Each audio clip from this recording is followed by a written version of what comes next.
आपको 80 और 90 के दशक का ये बेहतरीन विलन जरूर याद होगा, जो हर दूसरी फिल्म में हीरो से भिड़ता हुआ नजर आ ही जाता था। फिर ऐसा क्या हुआ जो इतने महान अभिनेता का करियर हमेशा के लिए तबाह हो गया? हिंदी सिनेमा में वो गुमनाम हो गया। तो चलिए उनके जीवन की सफलता और गुमनामी के पीछे का पूरा सच हम आपको बताते हैं। आपने मिस्टर इंडिया फिल्म तो देखी ही होगी।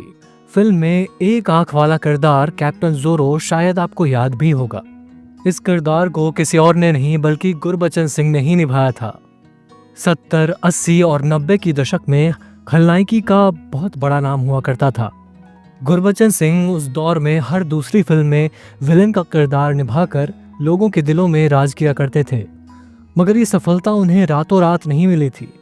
इसके लिए उन्हें दिन रात बहुत संघर्ष करना पड़ा था। चलिए आपको बताते हैं कि पंजाब का पहलवान कैसे फिल्मों में पहुंच गया। असल में वो 60 के दशक में पंजाब के गुरदासपुर में जन्मे थे। इस धरती ने ही दारा सिंह, देव आनंद और धर्मेंद्र जैसे कलाकार हिंदी फिल्म इंडस्ट्री को दिए। गुरबचन के पिता करतार सिंह एक तहसीलदार हुआ करते थे। उनका इलाके में बड़ा रुतबा था, इसलिए वो चाहते थे कि उनका बेटा भी पढ़ लिख कर एक बहुत बड़ा सरकारी अफसर बने। मगर किस्मत को तो कुछ और ही मंजूर था। गुरबचन स्कूल तो जाया करते थे, मगर पढ़ाई लिखाई में उनका मन ही नहीं लगता था। बड़ी मुश्किल से हाई स्कूल में पहुंचे, पर उसमें भी फेल हो गए।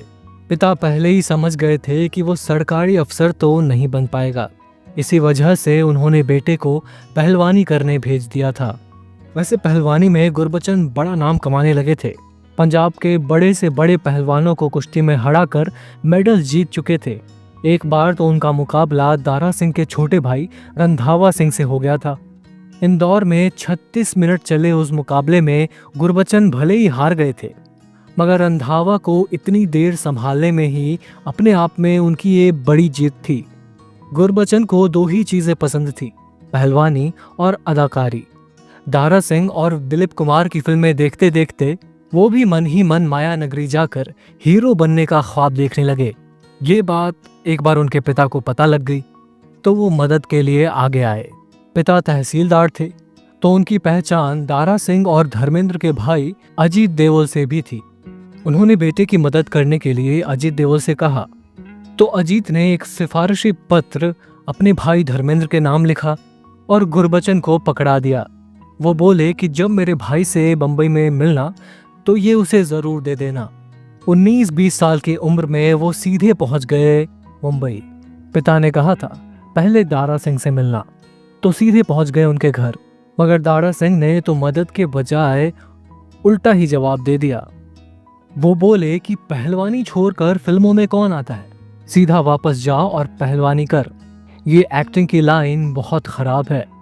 फिर गुरबचन बोल बैठे कि आप भी तो इसी लाइन में हैं। इस पर दारा सिंह कुछ नहीं बोले और मदद करने से भी इनकार कर दिया।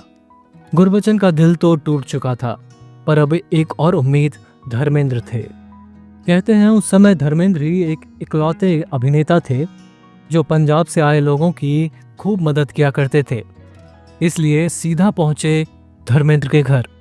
अभिनेता का बंगला देखकर तो एक बार के लिए वो हैरान रह गए।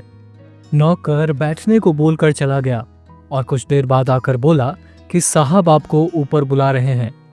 गुरबचन ऊपर पहुंचे तो धर्मेंद्र ने उन्हें देखते ही दबाक से पूछ लिया कि शराब पियोगे? वो बोले नहीं, मैं शराब नहीं पीता। इस पर धर्मेंद्र बोले कि चलो चाय ही पी लो। दोनों की बातें शुरू हुई तो गुरबचन ने धर्मेंद्र को वो सिफारिशी चिट्ठी दिखाई। धर्मेंद्र बोले कि तुमको कोई सीधा फिल्मों में हीरो तो नहीं बना देगा, पर हाँ तुम्हारी कद काठी अच्छी है, तो हीरो के बॉडी डबल का काम करो, फिर देखते हैं आगे क्या होता है। हीरो बनने का सपना लेकर आए गुरबचन बॉडी डबल का काम करने लगे। कभी धर्मेंद्र, कभी दिलीप कुमार, तो कभी मनोज कुमार के बॉडी डबल का काम करने लगे। वो उस वक्त धर्मेंद्र के ही घर में रहा करते थे। साल 1973 में एक फिल्म आई जिसका नाम था कच्चे धागे। उस फिल्म में पहली बार गुरबचन को एक्टिंग का मौका मिला, डकैत के रोल में एक छोटा सा सीन। इसके बाद कुछ फिल्मों में एक दो छोटे मोटे रोल करते, मगर कोई पहचान नहीं मिली। उन्हें इस काम में मज़ा नहीं आया, तो उन्होंने फिर धर्मेंद्र से मदद मांगी। इस बार धर्मेंद्र ने मशहूर एक्शन डायरेक्टर वीरू देवगन के पास भेज दिया। वीरू उन दिनों रोटी कपड़ा मकान फिल्म के एक्शन का काम संभाल रहे थे। उनको सहायक की जरूरत थी तो गुरबचन को साथ रख लिया। फिर तो गुरबचन और वीरू की जोड़ी ऐसी जमी कि साथ साथ कई फिल्मों में एक्शन करने लगे। अब हम आपको बताते हैं कि उनकी किस्मत किस फिल्म की वजह से पलटी। तो हुआ ये कि एक बार उन्होंने वीर देवगन से अपनी फिल्मों में रुचि होने की बात कही, तो वीरू उनको फिल्मों में छोटे छोटे एक्शन सीन्स देने लगे, मगर अब भी कोई उनको नहीं पहचानता था। फिर 1977 में आई फिल्म इनकार ने उनका मानो नसीब ही बदल दिया। फिल्म में एक गीत था, मुंगड़ा मुंगड़ा। दाढ़ू से भीगी बनियान पहने गुरबचन का लुक लोगों को याद रह गया। गाने के बाद अमजद खान से बेजोड़ फाइट सीन। पहली बार किसी विलन को इंडियन ऑडियंस ने फ्लाइंग किक मारते देखा तो उनकी चारों तरफ वाहवाही होने लगी। गुरबचन के एक्शन की गाड़ी अचानक से चल पड़ी। फिर तो मानो किस्मत ही बदल गई। मिस्टर नटवरलाल में अमिताभ बच्चन के साथ फाइट सीन ने तो उनके करियर को मानो 7वें आसमान पर पहुंचा दिया। इसके बाद तो वो हर दूसरी फिल्म में नजर आने लगे। डायरेक्टर प्रोड्यूसर्स उनको अपनी फिल्म में लेने के लिए उतावले होने लगे। कभी गुंडा बॉक्सर तो कभी भ्रष्ट इंस्पेक्टर तो कभी डकैत बने नजर आते। मिस्टर इंडिया में तो कैप्टन जोरो बन के उन्होंने खूब नाम कमाया था। 80 और 90 के दशक में उनकी बेजोड़ अदाकारी के तो लोग कायल हो चुके थे। कई फिल्मों में तो उन्होंने किरदार इतनी ईमानदारी से जिया कि लोग सच में उनसे नफरत करने लग जाते। एक बार तो उनके दोस्त ने उनसे कह भी दिया था कि तुमको देखकर लगता है कि तुम्हें एक झापर मारूं। तो कुछ ऐसा था उनकी अदाकारी का जादू। करीब 250 फिल्मों में अपने अदाकारी से जादू बिखेरने वाले इस महान अभिनेता के साथ ऐसा क्या हुआ कि वो अचानक से गायब हो गए। तो हम बता दें कि इसके पीछे की वजह उनकी किस्मत और एक फैसला था। असल में एक्शन फिल्मों के जरिए उनका करियर चल रहा था। 90 का दौर शुरू हुआ तो एक्शन फिल्मों का दौर भी खत्म होने लग गया। अब राजश्री प्रोडक्शन दूसरे फिल्मों का दौर ले आया था। ए ग्रेड के फिल्म मेकर्स एक्शन फिल्मों से दूरी बनाने लगे और राजश्री के राह पर चल पड़े। इसी के साथ गुरबचन का करियर भी डोलने लगा। अब उनको बी ग्रेड की बची कुची फिल्में मिलने लगी। जब बी ग्रेड की फिल्मों से करियर बर्बाद होने लगा तो उन्होंने एक बड़ा फैसला कर लिया। वो पंजाबी सिनेमा की ओर मुड़ गए, वहां काम करने लगे। बॉलीवुड का करियर तो बर्बाद हो ही रहा था, मगर पंजाबी सिनेमा की ओर रुख करना उनके करियर को ही तबाह कर गया। 70 और 80 के दशक में इंडियन सिनेमा पर राज करने वाला ये मशहूर विलन 90 के दशक में अचानक से गुमनाम हो गया और उनका करियर बर्बाद हो गया। उनकी जगह दूसरे कलाकारों ने ले ली और सारे फिल्म मेकर्स ने उन्हें भुला दिया। वैसे आपको बता दें कि गुरबचन सिंह अभी गुरदासपुर में ही रहते हैं।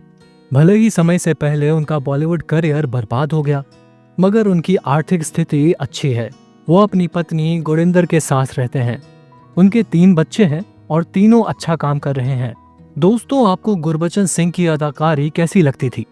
उनकी कोई फिल्म या उनका कोई डायलॉग आपको याद है तो हमें कमेंट बॉक्स में ज़रूर बताइएगा।